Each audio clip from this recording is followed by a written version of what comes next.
Okay, everybody, this is my spoiler review of From Season 3, Episode 8. Make sure to hit that subscribe button. I'm reviewing From, Silo, and I am doing Dune Prophecy at the moment, so you're not going to want to miss any of those reviews. And I also just reviewed Penguin. So let's start everything that happens here with Boyd, Fatima, Ellis, and Elgin. So we see that Boyd is the one who will bring Fatima away from Tilly after that crazy cliffhanger last week.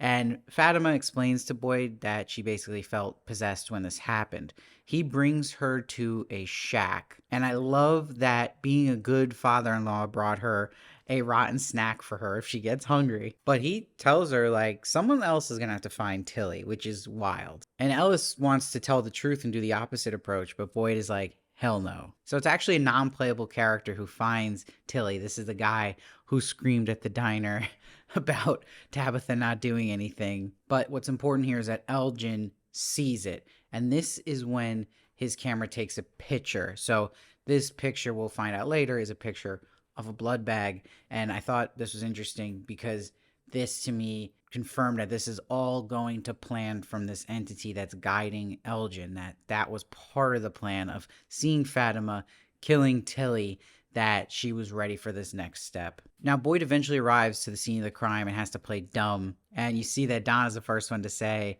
we need to talk to Sarah. And she explains this is something that people need to blame someone for, and it's gonna be Sarah if we don't figure out who it really is. Just makes this even more complicated for Boyd, especially because he got closer with Sarah on their little adventure. Now, we'll see that while this is happening, Elgin actually goes to get the blood bag and the tube, and he actually gets an apology here from Randall, which shows Randall actually has a soul. And Randall's apologizing to him about being aggressive to him on the bus and that Elgin was right. But Elgin's actually using this tube of blood to fill up the bag. So you're wondering what exactly he is doing with that with Fatima. And we'll get more into that. But Ellis shows up to Fatima.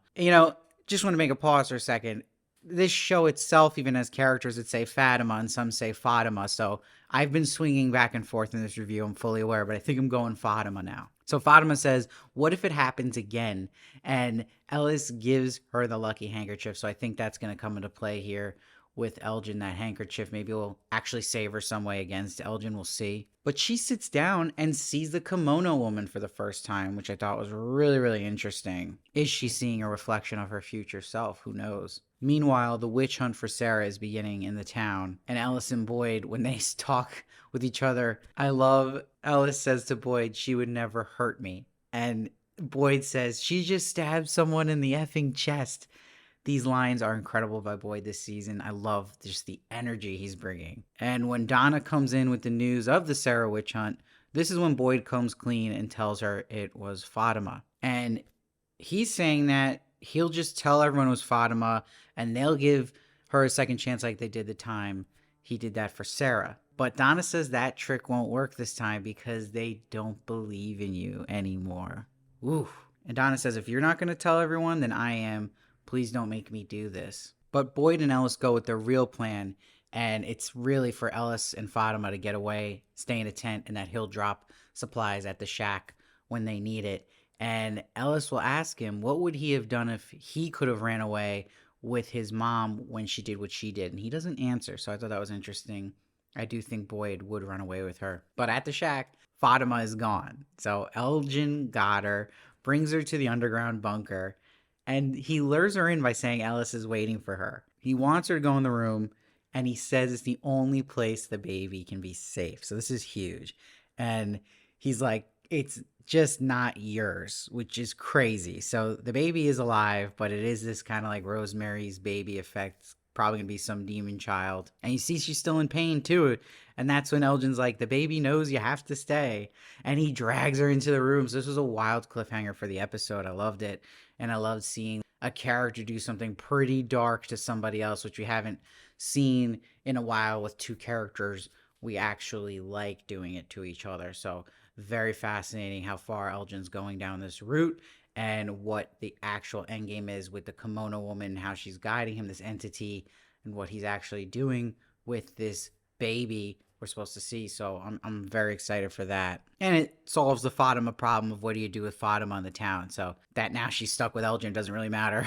Now let's go to everything with Sarah, Victor, and Tabitha. I love Sarah trying to do the Jasper voice for Victor at first. She's like, I'm doing the best that I can. I thought that was really funny. And we'll see a line here in the kitchen where Jim says to Tabitha, he's concerned she's trying to do too much.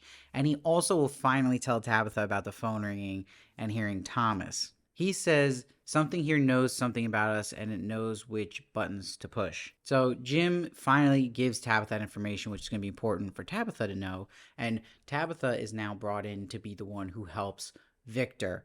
And you see that motherly effect because she helped him remember what happened with Eloise. So they're going back with that again. And it's so interesting because she has all these traits similar to Miranda's story, and like Miranda, she's that motherly figure to Victor. And Tabitha walks him through the day. Jasper talked, and he figures out he was looking for Eloise in a hide-and-seek game, and he ran into Jasper and Christopher at the basement of the church. So they go there, and we see it wasn't Jasper talking, it was the boy in white telling Christopher the secrets. He said the answers to the end are at the beginning, started with the children, what the others did to them. So I'm thinking these others are the people, these figures you're seeing, that are the creatures, the people they loved, the people they trusted. Children were born in the dark and murdered in the dark. So he says to save the children, he would have to go through the tree. Christopher wouldn't go in the tree. So this is Victor who told his mother what the boy in white said, and that's why she left us, he says. So he's the one who gave her the information to go in the tree and save the kids. So this is why Victor would feel huge guilt and block this out. So it's huge information. It all goes back to that, and it also explains how these trees were made, and they allude to how these kids were laying on the stones, and they were told good stories, and they eventually somehow spiritually are connected to this tree. It's a lot, but it's very interesting, and it's really a nice payoff to how his mom would figure that out, and it was actually Victor telling that. So I really like that, and also makes you wonder about this boy in white. Is he really trustworthy? I don't know. So I really like that story too. So these first two storylines really worked for me, and it felt like the show in this episode really got back on track. Now let's go to everything with Jade, Jim, and Henry. Jade goes back to the bar, and it's very interesting. They do a little thing, very subtle, but he resists the bottle of booze.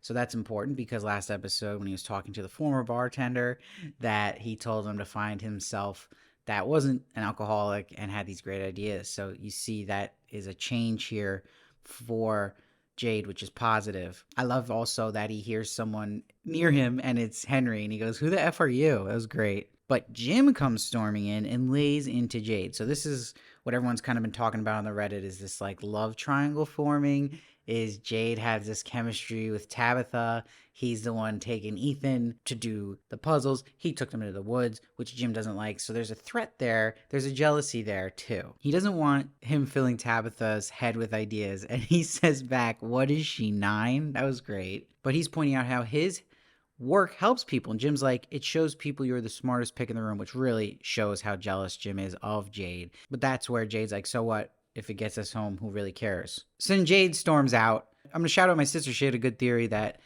Jim might be the one who goes all Christopher, and it's gonna go through his jealousy of Jade with his wife and his kid, and that he's also someone who believes in all this stuff but is very quiet about it, isn't openly talking about it. So he could just be driven mad. We'll see. Now Henry tells Jim, maybe you should shut up and listen to Tabitha, and he's like, all I see is myself 40 years ago in Jim. So that's the connection we see. Like Tabitha has with Miranda, Jim has all these similarities to Henry. He says, I thought I could fix her, talking about Miranda. You may tell yourself you're doing it for your family, but you're doing it because you're scared, and you're doing it for yourself.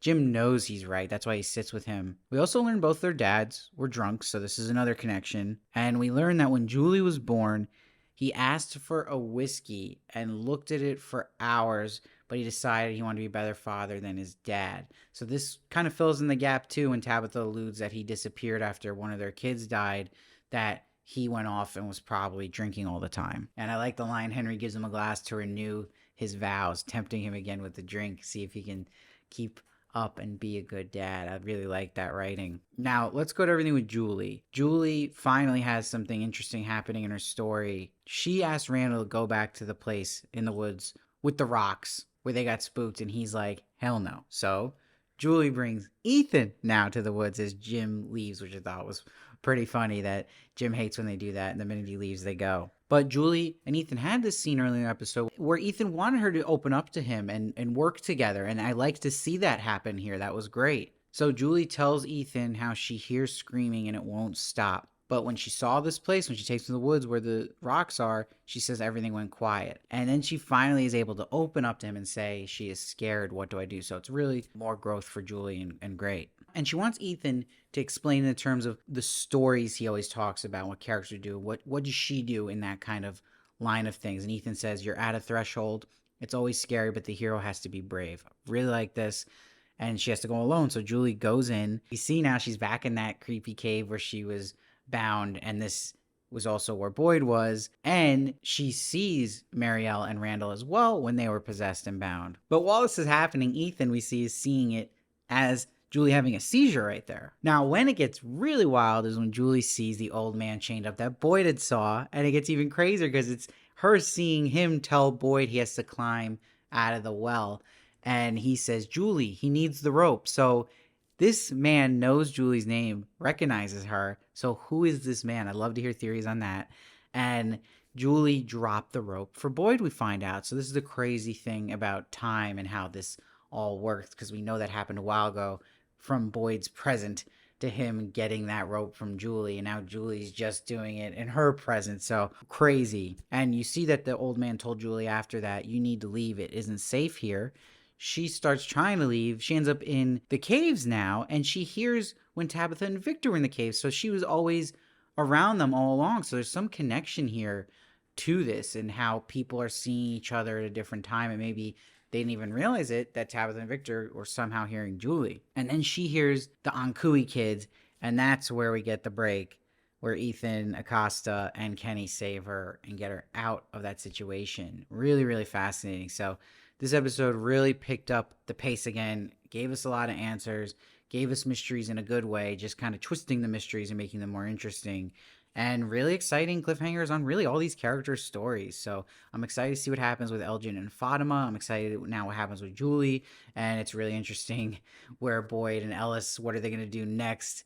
A lot of fun stuff here. And of course, learning more about Victor's past, and Tabitha finding all this out is huge too. So I'm going to give this episode a solid 8.5. Really dug it. And now I'm really excited again for the final 2 episodes. So definitely a great episode to get back on the pace after me not liking much the last 3 episodes. So this is really encouraging. I'm excited. Let me know what you thought of this episode down below. I'd love to hear your thoughts. I read every comment, try to respond as many as I can. Hit that sub button so you don't miss one of my reviews of From, and I'll see you next time.